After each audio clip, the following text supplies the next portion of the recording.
박대출 사무총장이 안철수를 극찬하는 게 오히려 이제 원장님이 잘한다고 생각하는 게 어떻게 극찬을 했냐? 안철수 의원이 양보해주면 서울시장에 당선되는 사람이 있고 단일화하면 또 서울시장에 당선되는 사람이 있다. 전자는 박원순, 후자는 오세훈 얘기한 거죠. 네네. 손을 놓으면 대통령이 낙선하고 문재인 얘기한 겁니다. 그렇죠. 손을 잡아줘도 대통령이 당선이 된다. 윤석열 얘기한 윤석열이죠. 건데 네네. 실제로 민주당에 있을 때 보면 어떤 재주가 있죠, 이분이? 말을 돌리는 재주가 있습니다. 옆에 사람이 이야기하는 것을 못 알아듣는 재주가 같은 있습니다. 느낌이 되나요? 네. 일단 제가 느끼는 바는 사람이 악한 사람은 아니에요. 근데 정치를 할 수 없는 사회적 관계를 맺는 사람이다. 그렇구나. 네. 예를 들자면 이런 거예요. 안철수는 주위 사람 안 챙긴다 그러잖아요. 그럼 또 과잉도 챙겨요. 그럼 안철수는 왜 주위 사람만 챙기냐 그러면은 안 챙긴다고 또 난리칠 때는 언제고 뭐. 그래 이게 균형감이라든가 남들과 소통해가지고 적절한 수준에 합의하고 이런 게 잘 안 되는 스타일인 것 같더라고요. 이공계 중에 왜 좀 약간 그런 부분이 심한 분이 있잖아요. 사회성이 부족한. 네, 그런 네. 느낌이에요. 네. 그러니까 최근에 안철수 의원이랑 이렇게 식사 자리를 한 기자분들이 있더라고요. 네네. 그래서 물어봤어요. 진짜 좀 경선 과정 중 보니까 약간 좀 아프신 것 같다라는 생각도 들고 아, 예, 좀 어눌한 말을 좀 어눌하게 하시지 않았냐 그랬더니 식사 자리에서 그렇게 말을 잘할 수가 없다. 식사 자리에서는 너무 말을 잘하고 그냥 정말 평범한 그런 사람처럼 카메라 앞에서 뭔가 좀 그래서 울렁증이 울렁증이 있나? 완벽한 그런 것 이렇게 표현을 해야 된다는 왜냐면 외워야 게 되니까. 있나? 그리고 뭐 검진 다 해봤는데 아픈 거는 전혀 아니고 아 그래요? 네. 심리적인 문제 같다. 심리적인 문제다. 그리고 이번에 사실은 워낙 많은 대선을 도전을 했기 때문에 네. 경선이 끝나면은 홍준표가 정계 은퇴하는 게 아니고 안철수 후보가 하는 게 아니라는 관측도 있었는데 이분의 행보를 보면 지금 열심히 뛰는 걸로 봤을 때는 나의 정치적 인생은 아직도 창창하다 이런 전제가 있는 거 아니겠습니까? 돈이 많아서 그래요. 그냥. 돈이 많아서. 여유가 있잖아요. 그러니까 복간에서 나오잖아요. 돈이 네. 없거나 막 생활이 강핍한 사람은 네. 다 이렇게 뭐 쫓기거든. 도전을 여러 번 못하지. 예. 네. 그런데 뭐 나는 뭐 돈도 많고 나가면은 다 배지도 되고 네. 그러니까 그냥 뭐 자기가 하고 싶은 정치 하는 거죠. 유일한 장점은 인간성이나 인품이 나쁜 사람은 아니다.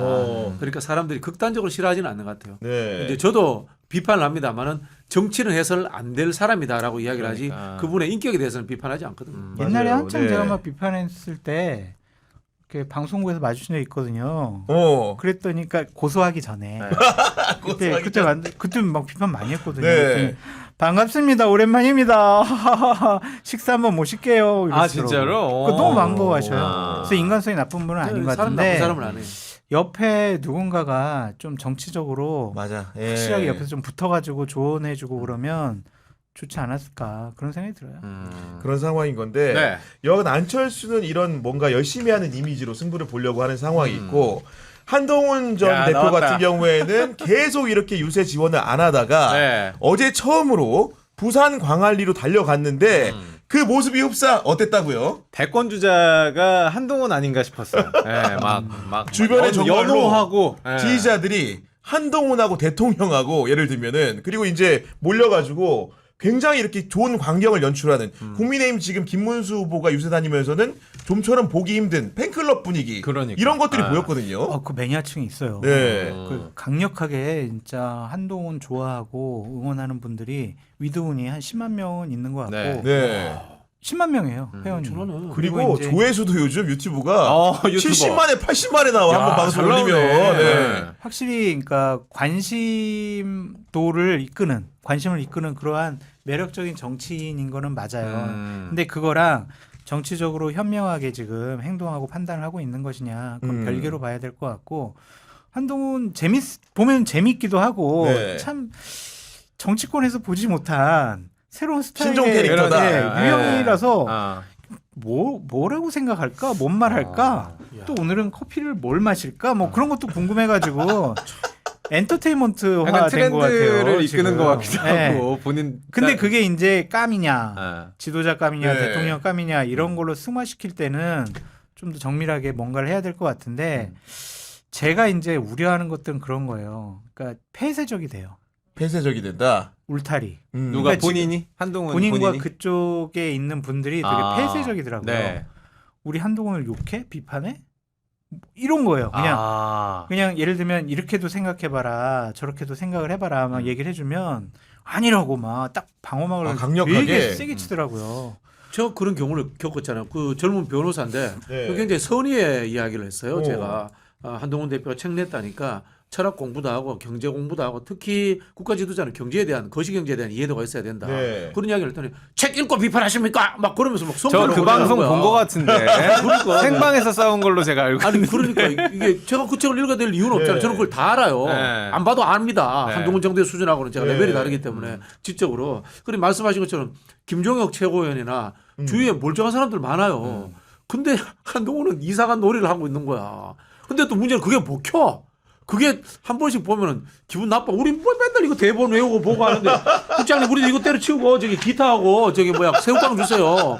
우리도 기타 치고 노래 부르고 그런 걸 섞어서 하지. 좀 먹고 이렇게 그렇지. 포카칩 섞어 먹을까 우리는 그냥? 근데 그게 좋아하는 매니아층이 있고 네. 네. 또는 뭐 제가 또 언론 욕할게요. 우리나라 언론이 황색이잖아요. 정치도 황색화 시키잖아. 그런 이벤트화 거에 시키고. 대해서 약간 우호적으로 예. 그런 부분들이 있다는 것에 대해서는 이해는 하는데 그게 과연 국가 지도자감이 해야 될 행동인지에 대해서는 우리가 근본적인 판단을 해봐야 아니 돼요. 그리고 하나 아니면 더, 우리가 네. 트렌드를 잘못 읽은 게 아닐까. 아, 그럴 그럴 수도 수도 있고, 생각을 그럴 수 해봐야 있어요. 돼요. 그렇죠. 예. 해봐야 돼요. 근데 대단히 매력적인 인물인 거는 맞는 것 같아요. 보통 사람이 뭐 저렇게 한다고 유튜브에 뭐 조회수가 잘 나오진 않지. 동력자가 예. 3, 4만 명이거나 그러니까 이런 정치인이 지금 드물잖아요. 맞아요. 예. 그러니까 보수층에서도 누군가를 새로운 사람을 지금 막 찾고 있는 것 같아. 그 중에 한 명이 한동훈이라서 지금 관심 있게 보는 것 같은데 제가 이제 우려하는 것도 그런 거라니까 폐쇄적이라고 얘기한 게 뭐냐면 박정화 의원에 대해서 제가 이제 어제부터 문제점을 지적을 하고 있는데 박정화 의원. 강원도 얼마 전에 도당위원장을 했었고 네. 원주가 지역구잖아요. 근데 어제 보니까 부산에 한동훈 옆에 서 있더라고. 네.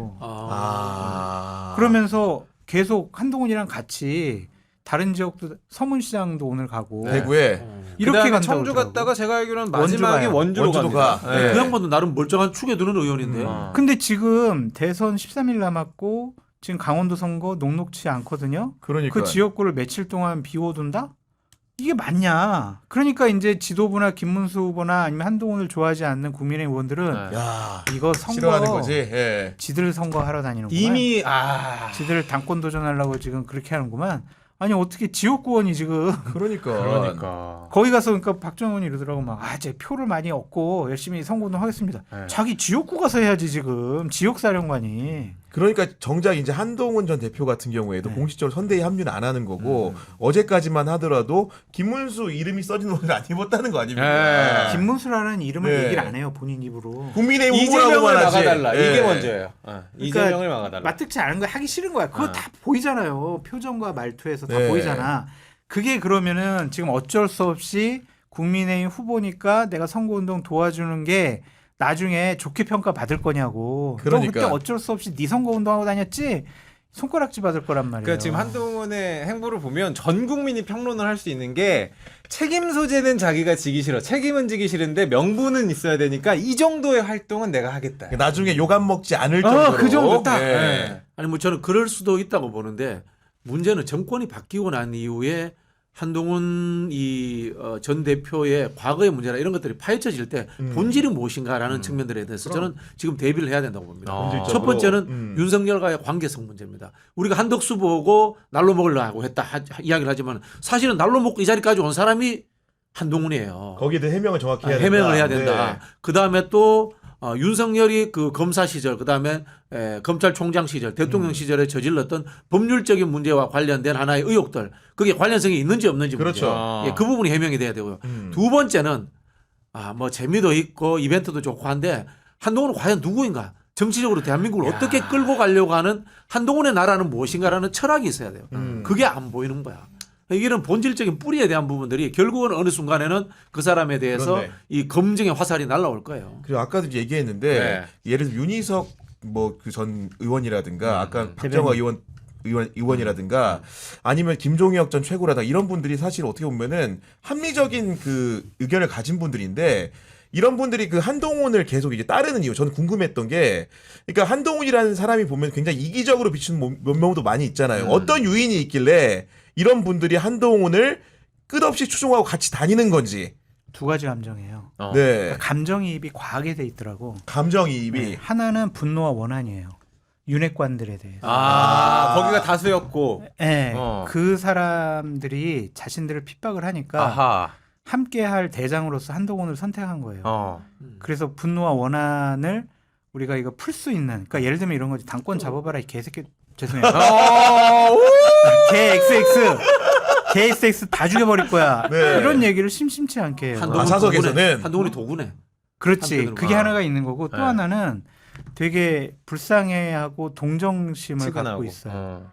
그러니까 무슨 말이냐면 핍박을 받으니까 그냥 정말 나 같은 걸 나 핍박받은 것처럼 나 공천 못 받은 거 예를 들면 동병상련이야. 동병상련. 음. 그러니까 과하게 감정이 이입된 거야. 그러니까 한동훈을 이렇게 좋아하고 따르는 것들이 저 사람의 대한민국을 이끌어 나갈 비전, 정책, 가치, 철학 이런 거보다는 이 감정이 이입돼 있어가지고 제가 좀 위험하지 않나 그런 생각이 드는 거예요. 그러니까 그러네요. 네. 조그마한 비판도 참지를 못해요. 그러니까 한동훈, 그러니까 이재명 후보를 좋아하는 분들도 제가 좀 비판하면은 댓글 도배하시듯이 네. 한동훈에 대해서 제가 조금이라도 다른 얘기, 예를 들면은 전 처음부터 경선에서 졌잖아. 근데 당원이잖아.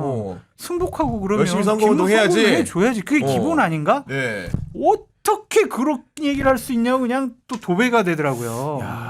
그래서 이게 안 되는 거야 그냥. 그래서 이게 울타리가 쳐져 있어가지고 점점 축소된다는 느낌이 드는 거예요. 저렇게 되면요. 솔직히 지금요. 나 당권 도전할 거야. 그리고 난 차기의 보수파의 지도자가 될 거야. 그러면은 국민의힘 의원들 포섭해야 돼요. 그러니까 넓혀야지 외연을. 예. 너도 우리랑 같이. 거기 지금 윤핵관들하고 놀 거예요. 나랑 같이 해요. 이렇게 해야 되잖아요. 네. 딱 둘러싸가지고 그냥 이렇게 옴짝달싹 못하게 하는 것 같더라고요. 그래도 제가 보기에는 안철수보다는 낫네요. 예, 과거에 안철수 지지했던 분들은 뭐 감정이입도 없고요. 그냥 그러니까, 안철수 인기가 많으니까 꿀물 털고 그냥. 예. 돈 좀 있을 것 같으니까 뭐 이런 수준이었거든. 네. 안철수보다는 낫네. 그러면은 결국에는 한동훈이 뭔가 더 열심히 유세를 하고 조금 남아 있지만 그 기간 내에 한덕수가 같이 나와가지고 한덕수? 예, 이렇게 안 나올 손을 거예요? 같이 이렇게 들면서 우리 지지자들 결집 좀 해주십시오. 이 그림은 절대 안 된다는 거잖아. 한덕수 전 권한대행은 지금 이 내가 진짜 속았다고 사기당했다고 김문수한테 지금. 분기탱천하고 절대 한동훈보다 안 원한이 더 되겠다. 사무쳐 있지 지금 지금 보니까. 네. 지금 화를 참지 못해가지고 그게 저는 국힘이 할 수 있는 모든 방법이라고 생각을 했는데 그게 안 되는 아니, 거야. 뭐 예. 막판에 뭐 하루 이틀 나올 수도 있겠죠. 근데 네. 지금까지 안 나온다라는 거는 얼마나 지금 열받고 화나 있겠냐고요. 아니 그리고 국민의힘 의원들이 심지어 하와이 특사단 꾸려가지고 홍준표 만나러 갔는데 결론적으로는 홍준표 후보가 이렇게 얘기했죠. 대선 끝난 후 돌아간다는 입장에 변함이 없다. 한마디로 얘기하면 선대위 합류 안 한다. 이렇게 된 거 아닙니까 지금? 하와이 좀 놀러 간 거죠 뭐. 쉬게 놔두세요. 저는 그 특사단 그분들 돌아오셨나 모르겠네. 특사단 분들도 뭐 들어오는 일정 같습니다 보니까. 네. 뭐 태풍 왔으면 좋겠다 이런 생각 할 거예요. 한국에 가서 비행기표가 선거도 하기도 없어. 싫고. 그렇지. 비행기표가 없어. 하와이에서 골프나 치고 뭐. 아니 근데 저는 그렇지 이 뭐. 여러 가지로 이제 그 화합을 지향하지만 화합이 안 되는 국민의힘 상황을 네. 가장 걱정하는 게 제가 보니까 조선일보야. 오늘 제목을 봤더니 어떻게 돼 있냐? 신문 기사 제목입니다. 뭉쳐야 산다. 한홍도 힘 보태. 한덕수 깜짝 지원 가능성도. 근데 아까 얘기했지만 한동훈이 돕고 있습니까? 홍준표가 돕고 있습니까? 한덕수가 도와줄까요? 근데 제목이 이렇게 달립니다. 얼마나 간절하니까 이럽니까 그러라는 지금. 거죠. 지금 네. 그렇게 해야 된다라는 건데 이분들이 또 힘을 보탠다고 뭐 큰 도움이 될까? 마지못해 하는 거는요. 안 하는 이만 못해요. 안 하니면 못하다. 다 드러나요. 그게 티가 나고. 사랑해야 합니다, 여러분. 뭐 이것밖에 더 하겠어. 사랑이야. 저도 호남 사람입니다. 호남 집중 요새. 좋네 호남 사람으로서. 좋죠. 예. 예. 그런 상황이 되는 건데 실제로 김문수 후보는 선배 들으시기에 지금 선거를 치르는 김문수는 우리가 보기엔 굉장히 좋아 보이는데 네. 신나 있는 상황이 맞습니까 아닙니까? 후보 자체는 신나하겠죠. 왜냐면은 어쨌든 가면은 진짜 환호하잖아, 막 진짜 와 되실 거예요. 뭐 그런 사람들도 옆에 있고 가면 의전도 거의 뭐 대통령급으로 의전 받고 있잖아요. 경호원들 네. 딱 있고 본인은 이제 신난 거죠. 그러면은 이제 이렇게 되는 거지. 될 수 있나? 아 혹시나 역전의 드라마가 써지나? 난가? 봐봐요. 설마? 분명히 또 어제 오늘 나온 몇몇 여론조사 보면은 갑자기 서울에서 뭐 논다는 얘기 막 이런 거 있잖아. 예. 그렇잖아요. 그럼 문제 그거 그럴 듯하게 보고서 써요. 지금 지난번 TV 토론 이후로 아 캠프에서 급격한 네. 이제 상승세 벌어지고 있다. 보고서 그럴때게 만들어가. 그러면 이제 야 그럼 내가 뭐 하면 되겠나. 그러면 이제 막 여러 가지 또 보고하고 단일화하셔야 된다고 그러고 뭐 이러겠지. 네. 아휴, 그렇게 옆에 아부꾼 아첨꾼들도 있는 거고 후보들 같은 경우에 그런 거에 엔돌핀이 솟아요. 아니 비슷한 선거를 보통 얘기할 때 2007년 선거 얘기 많이 하는데 그때도 이제 대선 때 옆에서 지켜보셨죠? 뭘 지켜봐요? 놀았지. 어차피 지는 선거인데. 아니 근데 그때 그 정동영 후보 같은 경우에도 네네. 그 선거를 치르는 마음이 내가 이길 수 있다는 마음가짐으로 치르긴 했을 거 아니에요. 그렇지 않았던 것 같아요. 의장님 죄송합니다. 네. 그때 이미 민주당 그 선대위는 거의 진다는 생각 다 하고 있었고요. 패배 의식이. 그 최근에 그 유시민 장관이 김부겸 장관한테 네. 총리한테 책 좀 읽으라고 했잖아요. 맞아요. 예. 그때 제가 그때 들었던 이야기입니다. 두 분 모시고 다닐 때. 아니 근데 그때도 간신들이 네. 여론조사 발표한 데는 깜깜이 기간에는 지금 골든크로스 됐다고. 내부 BBK 여론조사에서. 대역전극이 벌어졌다. 어? 이거 그렇게 보고 있다고 그러더라고요. 그러니까 옆에 다 그런 사람들이 있어요. 아니 근데 그런 보고서를 쓰는 주체는 캠프에서 어떤 자리에 있는 분들이 쓰는 겁니까? 뭐 비서실장 같은 역할하는 사람들이 하는 거 있지 뭐 이렇게 아부하는 사람들. 실장 김재원. 그 사람들은 뭐 하겠어요 그런 거. 아니 근데 정말로 오늘 이제 이런다고 봐봐. 네. 지금 말이야 지금 후보가 열심히 지금 전국을 다니면서 밤도 뭐 밤잠도 제대로 못 자고 설치면서. 하는데 네. 후보 기분 좋게 해줘야 된다고. 그렇지. 그래서 좀 정상적인 보고는 얘 빼고 조금 좀 좋은 보고서만 업되는 이렇게 걸로 갖고 해가지고. 와봐. 야 경향권 빼고 경향권 빼고. 그렇지. 근데 생각해봐요. 어제 오늘 두 군데나 이렇게 나왔다고. 지금 그런 것만 보고 하는 거예요. 후보 힘들거든. 뽕 한 대 줘야 돼. 뽕 한 대 줘야 돼. 아 그쪽의 언어구나.